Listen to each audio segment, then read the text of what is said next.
Welcome to Montrose Township. We're a whole whopping 472 people. How about we go see some of those manufacturing companies?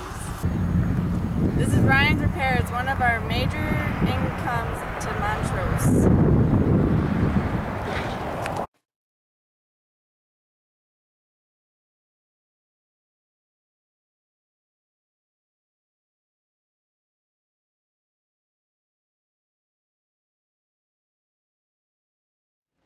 This is the Montrose Body Shop of Montrose. How about we go talk to Donnie? What got you started with working on cars? When I was in high school, basically, it was just something I thought was kind of fun to do at the time. So I kind of just sort of messed with it on my own, and I got hired by the body shop in Hartford. I was there for until 1991 when I came over here. This is the pallet place in Montrose, owned by Scott Binder. How about we go talk to his son, Alex? What got you started working here?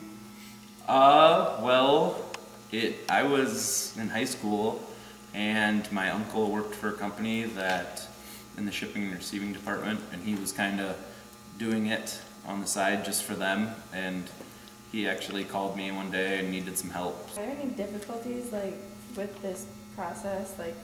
Do you ever get not enough business or too much? Yeah, there's times when, it gets a little slow, or, we might lose a customer, but it always seems like whenever we do lose a customer, it slows down. We always end up getting something else, or just going out and, might have to knock on a few doors and talk to some companies and stuff, but whenever it does kind of slow down, something always picks up or comes around, so yeah.